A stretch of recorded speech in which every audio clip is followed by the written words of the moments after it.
Vivimos en un mundo hiperconectado. Cada gesto, cada palabra, cada imagen puede convertirse en una declaración pública. Las redes sociales, los comentarios, los likes y las miradas ajenas parecen estar siempre ahí, evaluándonos. Nos preguntamos constantemente, ¿qué pensarán de mí? ¿Lo estoy haciendo bien? ¿Cómo me ven los demás? Pero esta preocupación no es buena. No nació con Instagram ni con Facebook, ni con los foros de Internet. Esta inquietud tiene raíces mucho más profundas. Para entender por qué nos importa tanto lo que piensan los demás, necesitamos dar un paso atrás, muy atrás, hasta el origen mismo del ser humano como criatura social. Los primeros humanos no vivían solos, formaban tribus, pequeños grupos interdependientes. En ese entorno, ser aceptado por el grupo no era simplemente una cuestión emocional, era literalmente una cuestión de vida o muerte. Ser rechazado significaba quedar fuera del acceso a recursos, protección e incluso pareja reproductiva. La soledad no era una opción, era una condena. Y así poco a poco nuestra mente evolucionó con un sofisticado sistema de alerta social. Comenzamos a desarrollar mecanismos para detectar lo que otros pensaban de nosotros. Nos volvimos sensibles a las expresiones faciales, al tono de voz, a los gestos, al lenguaje corporal. Aprendimos a adaptarnos, a complacer, a encajar. El juicio ajeno se convirtió en una brújula para la supervivencia. No bastaba con ser fuerte o hábil, también había que ser aceptado, agradar, ser percibido como alguien digno de confianza, de respeto y de afecto. Esto no solo quedó grabado en nuestra psicología, también lo hizo en nuestra fisiología. Diversos estudios neurocientíficos han demostrado que cuando percibimos que estamos siendo juzgados negativamente, se activan las mismas regiones del cerebro que se activan cuando sentimos dolor físico. Literalmente nos duele que nos rechacen, nos duele no gustar, nos duele que hablen mal de nosotros.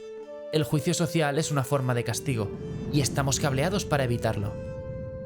Pero esta evolución también trajo algo más: la autoconciencia, el yo como objeto de observación. Nos miramos desde fuera y nos imaginamos cómo nos verían otros. Empezamos a desarrollar lo que los psicólogos llaman la teoría de la mente, la capacidad de representar los estados mentales de otros y anticipar cómo podrían interpretarnos. Este proceso nos volvió humanos, pero también nos volvió vulnerables. Porque ahora no solo tememos lo que otros piensan, tememos lo que creemos que podrían pensar. Y ahí, en ese espacio invisible entre el juicio real y el juicio imaginado, comienza uno de los conflictos más profundos de nuestra existencia. Desde pequeños empezamos a aprender que hay comportamientos aceptables y otros que no lo son. No solo en casa, también en la escuela, en la calle y en la televisión. Si lloras mucho, eres débil. Si hablas raro, eres raro. Si te vistes diferente, eres diferente.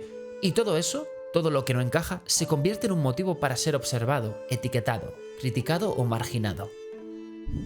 Por eso muchos niños aprenden a reprimir, a esconder partes de sí mismos, a actuar según lo que esperan los demás, a ponerse máscaras. El deseo de encajar empieza a imponerse sobre la autenticidad. Ser uno mismo pasa a segundo plano si eso pone en riesgo la pertenencia al grupo. Con el tiempo esa voz externa se interioriza. Ya no necesitamos que alguien nos diga que algo está mal. Ya lo sabemos o creemos saberlo. Y empezamos a autoevaluarnos, a autocensurarnos, a modificar nuestras decisiones por miedo a no ser aprobados. Se construye poco a poco una versión de nosotros mismos que es socialmente funcional, pero que muchas veces se aleja de lo que realmente somos. Este fenómeno no es simplemente una cuestión de baja autoestima o inseguridad. Es una estructura profunda, una arquitectura evolutiva que ha moldeado nuestras emociones, nuestras relaciones y nuestras decisiones desde hace miles de años. Pero claro, el mundo ha cambiado. Hoy en día ya no dependemos de un grupo de cazadores-recolectores para sobrevivir. La mayoría de nosotros no será expulsado de la comunidad si decide vestir diferente, hablar diferente o pensar diferente. Al menos no literalmente. Sin embargo, el cerebro no ha cambiado tanto. Las mismas estructuras que nos alteraban sobre la desaprobación tribal siguen funcionando, y lo hacen intensamente. De hecho, podríamos decir que nunca en la historia de la humanidad hemos estado tan expuestos al juicio ajeno como ahora. Las redes sociales han amplificado ese radar social a niveles impensables. Lo que antes era una preocupación limitada a nuestro círculo inmediato, ahora se expande a miles, incluso millones de ojos. Publicamos una foto, una opinión, una idea y en cuestión de minutos podemos recibir críticas, burlas, comentarios sarcásticos o, en el mejor de los casos, indiferencia. Cada me gusta o cada visto se convierte en un indicador de validación. Y si no lo recibimos, dudamos. Dudamos de nosotros, de nuestra decisión y de nuestro valor. El juicio externo se ha digitalizado y con él nuestra ansiedad por encajar. Y sin embargo, algo dentro de nosotros sigue resistiéndose, porque al mismo tiempo que buscamos aprobación, también deseamos la libertad. Deseamos autenticidad. Queremos gustar, sí, pero también queremos ser nosotros mismos. Queremos ser aceptados tal y como somos, pero tememos que si mostramos quiénes somos realmente, dejaremos de ser aceptados. Este conflicto interno no es una simple contradicción, es una tensión existencial. La necesidad de pertenecer y la necesidad de ser libres chocan constantemente en nuestro interior, y eso explica mucho de nuestro comportamiento cotidiano. ¿Por qué a veces decimos sí cuando queremos decir no? ¿Por qué nos vestimos de una manera que no nos representa? ¿Por qué evitamos decir lo que pensamos? ¿Por miedo a cómo sonará? ¿Por qué ocultamos nuestras emociones? ¿Por qué dudamos de nuestras decisiones cuando otros las cuestionan? Porque el juicio de los demás, real o imaginado, tiene un peso inmenso. Porque ser observados, analizados o criticados nos remite a una memoria ancestral de peligro. Y porque aunque vivamos en ciudades modernas, con tecnología avanzada y libertades conquistadas, seguimos siendo los mismos seres tribales de hace miles de años, hambrientos de pertenencia, temerosos de la exclusión. Ahora bien, ¿significa esto que estamos condenados a vivir según la mirada ajena? ¿Que nunca podremos liberarnos de esa presión? ¿Que siempre necesitaremos validación externa para sentir que valemos? La respuesta no es tan simple, pero tampoco es pesimista. Comprender por qué nos importa lo que piensan los demás es el primer paso para transformar esa relación. No se trata de eliminar la influencia social, eso sería irreal y poco humano, sino de aprender a equilibrarla. A discernir entre lo que necesitamos para convivir y lo que sacrificamos innecesariamente. A reconocer cuando estamos actuando por miedo y cuando por autenticidad. A continuación exploraremos cómo se manifiesta hoy esa necesidad de aprobación. Veremos ejemplos cotidianos y revisaremos cómo operan las redes sociales, cómo se construye la identidad a través de los otros y qué efectos tiene esto en nuestra autoestima y nuestras relaciones. Porque entender el presente es tan importante como entender el origen. Ahora que comprendemos el origen evolutivo de nuestra preocupación por la opinión de los demás, podemos observar con una nueva mirada cómo esta influencia se manifiesta hoy en nuestra vida diaria. Porque no estamos hablando de una simple incomodidad. Estamos hablando de una fuerza silenciosa que moldea decisiones grandes y pequeñas, que condiciona comportamientos y que limita posibilidades. Imaginemos un día cualquiera. Te despiertas y sin pensarlo demasiado eliges qué ropa ponerte. Pero en ese acto, aparentemente trivial, hay ya una serie de consideraciones. ¿Tengo una reunión hoy? ¿Con quién me voy a cruzar? ¿Cómo quiero que me vean? Tal vez elijas algo que no te resulta cómodo, pero sí presentable, o algo que sabes que gusta a cierta persona, o algo que no destaque demasiado por si acaso. Desayunas, sales a la calle y cada interacción es una oportunidad o una amenaza de ser percibido. Caminas erguido, mides tu tono de voz, eliges palabras, evitas ciertas expresiones, finges interés, sonríes aunque no tengas ganas. Vas moldeando tu comportamiento como si fueras un escultor de tu imagen, y en cierta forma lo eres. Vivimos pendientes del espejo que representan los ojos de los demás. Lo que piensen nuestros amigos, compañeros familiares, jefes, desconocidos, incluso lo que podrían pensar, es muy importante para nosotros, y este proceso muchas veces inconsciente puede ser agotador. ¿Alguna vez has evitado hacer algo que querías solo por miedo al que dirán? ¿Has sentido vergüenza de mostrar una parte auténtica de ti? ¿Has silenciado una opinión, una emoción o una idea para no incomodar a los demás? Si tu respuesta es sí, no estás solo. Esta forma de autocensura es universal. Pero no se trata solo de miedo, también se trata de identidad. Nuestra identidad no se construye en el vacío. Desde que nacemos nos definimos a través de las relaciones. Aprendemos quiénes somos según lo que nos dicen los demás. Si de niño te llamaban el callado, es probable que internalices ese rasgo y lo conviertas en parte de tu personalidad. Si te repiten que eras el gracioso, tal vez empieces a sentir que tienes que ser gracioso todo el tiempo. Nos convertimos en las historias que otros cuentan sobre nosotros. Y lo más desconcertante es que muchas veces no cuestionamos esas historias. Las repetimos, las reforzamos, las defendemos, incluso si nos limitan e incluso si nos duelen. Aquí es donde entra el concepto de autoimagen y su relación con la mirada social.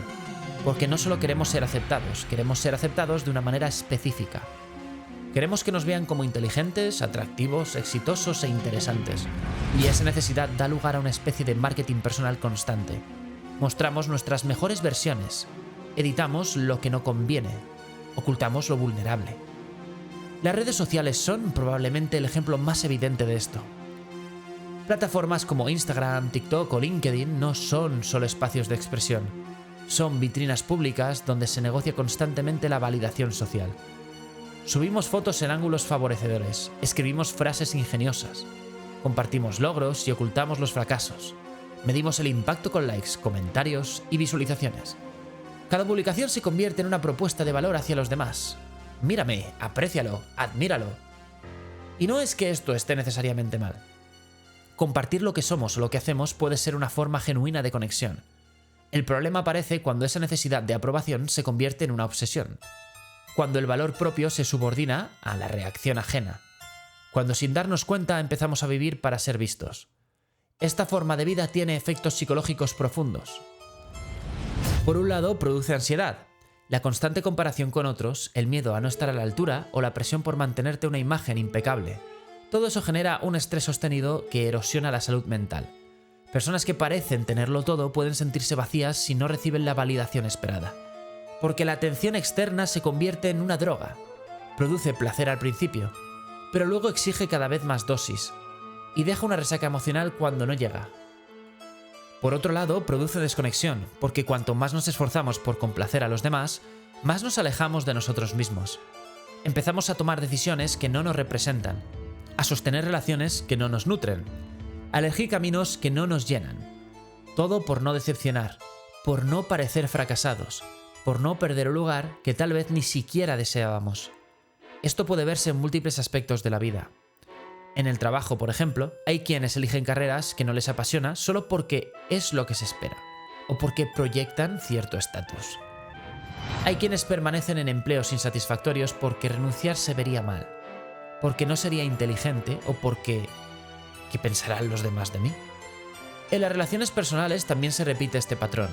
Hay personas que continúan en vínculos desgastados por temor a lo que dirán los demás si se separan, o que evitan expresar límites por miedo al rechazo, o que no se atreven a mostrarse vulnerables por temor a ser percibidos como débiles. Incluso en lo más íntimo como la sexualidad, la espiritualidad o los sueños personales, muchas personas viven a medias.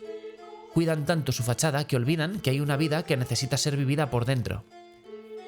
Y todo esto nos lleva a una pregunta incómoda pero necesaria. ¿A quién le estamos entregando el control de nuestra vida? Cuando vivimos guiados por la expectativa ajena, cuando nuestras decisiones dependen más del afuera que del adentro, estamos cediendo poder. Estamos permitiendo que otras personas, incluso personas que ni siquiera nos conocen bien, definan nuestros pasos. Y lo más irónico es que muchas veces esas personas ni siquiera están pensando tanto en nosotros como creemos. Porque cada quien está demasiado ocupado lidiando con sus propias inseguridades, con sus propios juicios internos o con sus propias máscaras. Lo que pensamos que piensen los demás no es siempre real. A veces es una proyección de nuestros miedos, una distorsión o una construcción mental que nos mantiene atrapados. ¿Y qué consecuencias tiene vivir así? Una de las más graves es la pérdida de autenticidad. Cuando dejamos de ser quienes somos para convertirnos en quienes creemos que deberíamos ser, entramos en una especie de alienación personal. Nos alejamos de nuestras emociones reales, de nuestros deseos genuinos, de nuestras intuiciones profundas. Nos convertimos en personajes, en avatares sociales, en productos diseñados para agradar. Y cuanto más tiempo pasamos en ese papel, más difícil es salir, porque empieza a haber cosas en juego, como el reconocimiento, el prestigio o la pertenencia. ¿Y cómo dejar de ser esa persona que todos admiran si hacerlo significa decepcionar? ¿Cómo mostrar tus dudas si todos creen que eres fuerte? ¿Cómo reinventarte si todo tu entorno espera que sigas igual? Aquí es donde muchas personas se sienten atrapadas. Viven vidas que no les pertenecen del todo. Y aunque por fuera todo parezca funcionar, por dentro hay un vacío, un cansancio, una sensación de desconexión difícil de nombrar. Pero ese malestar, aunque incómodo, también puede ser una oportunidad, porque es el síntoma de algo más profundo. El deseo de volver a uno mismo, de recuperar la voz interior, de dejar de actuar para los demás y empezar a vivir desde lo que realmente importa. Claro que no es fácil. Vivimos en una cultura que premia la apariencia y penaliza la diferencia. Ser uno mismo requiere valentía, requiere tolerar la crítica, la incomodidad, el rechazo. Pero también ofrece algo que no tiene precio: libertad. Para concluir, vamos a explorar cómo podemos empezar a liberarnos del peso del juicio ajeno, qué herramientas existen para fortalecer nuestra autenticidad y cómo cultivar una autoestima más sólida y cómo construir relaciones más honestas y profundas. Porque aunque el juicio de los demás siempre estará presente, podemos aprender a que no nos controle. Autenticidad en tiempos de juicio. Hasta ahora hemos visto dos cosas fundamentales. Por un lado, que la preocupación por lo que piensan los demás tiene raíces evolutivas profundas, y por otro, que hoy esa preocupación se ha vuelto una carga constante, amplificada por la cultura contemporánea, las redes sociales y la presión de la imagen. Pero entonces viene la gran pregunta: ¿qué podemos hacer con todo esto? ¿Cómo aprendemos a vivir en un mundo lleno de ojos, opiniones y expectativas sin perder nuestra autenticidad? ¿Cómo los liberamos del miedo al juicio sin aislarnos ni volvernos insensibles? ¿Y cómo dejamos de actuar para los demás y empezamos a vivir para nosotros? La respuesta no está en eliminar el deseo de ser aceptados. Eso sería negar a algo profundamente humano. No se trata de convertirnos en seres totalmente independientes de la mirada ajena, porque eso sencillamente no es realista. Lo que sí podemos hacer es cambiar la relación que tenemos con esa mirada. Hacer que deje de ser un tirano, para pasar de ser un simple dato más. Uno que se toma en cuenta, pero que no dirige nuestras decisiones. Y para eso necesitamos empezar por un punto clave: el autoconocimiento. Porque no podemos ser auténticos si no sabemos quiénes somos. Y no podemos diferenciarnos del juicio ajeno si no sabemos cuándo estamos actuando para agradar y cuándo estamos actuando desde el deseo genuino. El primer paso es empezar a observarnos, con honestidad, sin máscaras. Preguntarnos cosas como cuántas de las cosas que hago cada día las hago porque realmente las deseo y cuántas las hago para no decepcionar. ¿Qué parte de mí estoy escondiendo por miedo al que dirán? ¿Qué decisiones he postergado porque no es lo que se espera? ¿A qué versión de mí mismo le estoy siendo fiel? ¿A la real o a la construida? Estas preguntas pueden incomodar, pero también pueden abrir un espacio de claridad. Una vez que empezamos a distinguir entre la voz propia y la voz social, podemos empezar a recuperar poder, a elegir desde un lugar más consciente, a decir: esto lo hago porque quiero, no porque me conviene. Esto lo digo porque lo siento, no porque es lo que esperan de mí. Y eso cambia todo. El siguiente paso es aprender a convivir con la incomodidad. Porque mostrarnos tal y como somos tiene un precio. Y ese precio es la posibilidad real de rechazo. Cuando dejamos de complacer a todos, hay personas que se van a alejar. Cuando dejamos de decir lo que quieren oír, habrá quienes se molesten. Cuando dejamos de encajar en la imagen construida, puede que perdamos aplausos. Pero también ganamos algo mucho más valioso: coherencia interna. Ser fiel a uno mismo implica tolerar momentos de soledad, de duda y de conflicto. Pero es precisamente en esos momentos donde se forja la libertad. Porque solo quien está dispuesto a no agradar a todos puede empezar a vivir con autenticidad. Aquí entra una herramienta fundamental: la autocompasión. Nos han enseñado a ser autocríticos, a corregirnos, a empujarnos constantemente hacia la perfección. Pero rara vez nos han enseñado a tratarnos con amabilidad cuando fallamos, cuando no encajamos, cuando nos sentimos vulnerables. La autocompasión no es autoindulgencia. No se trata de justificar todo lo que hacemos. Se trata de acompañarnos, de hablarnos con la misma comprensión que le ofrecíamos a alguien que amamos, de entender que no podemos controlar todas las opiniones ni evitar todos los juicios, y que eso no nos hace menos valiosos. Cuando desarrollamos autocompasión, el juicio ajeno pierde fuerza, porque aunque duela, ya no nos destruye, ya no define nuestra identidad. Podemos escucharlo, sí, pero no vivir a su merced. También es clave redefinir qué significa pertenecer. La mayoría de nosotros crecimos creyendo que pertenecer significa encajar, ser como los demás, no desentonar. Pero hay una forma de pertenencia, la que nace cuando podemos ser aceptados sin dejar de ser nosotros. La psicóloga Brené Brown lo dice con claridad. El opuesto de pertenecer no es el rechazo, es encajar. Porque cuando encajamos, adaptamos lo que somos. Pero cuando pertenecemos de verdad, no necesitamos cambiar. Esa forma de pertenencia requiere relaciones honestas, vínculos donde podamos mostrarnos con nuestras luces y con nuestras sombras, donde no se castigue la diferencia, sino que se valore la autenticidad. Y aunque no siempre es fácil encontrar ese tipo de espacios, vale la pena buscarlos. Porque cuando uno se rodea de personas que lo aceptan tal como es, el juicio externo se vuelve menos amenazante. Otro punto importante es entender que la autenticidad no es una posición rígida. No se trata de ser uno mismo a toda costa, sin importar las consecuencias. No se trata de ignorar todas las normas sociales ni de hacer caso omiso a las necesidades del contexto. La autenticidad también incluye empatía, adaptabilidad y respeto. Podemos ser fieles a nosotros mismos sin dejar de tener en cuenta a los demás. La diferencia está en desde dónde lo hacemos, desde el miedo o desde la conciencia. Hay momentos en los que ceder, adaptarse o callar no es una traición, sino una elección estratégica. Lo importante es que esa elección no sea una imposición constante por temor al juicio, sino una decisión consciente basada en nuestros valores.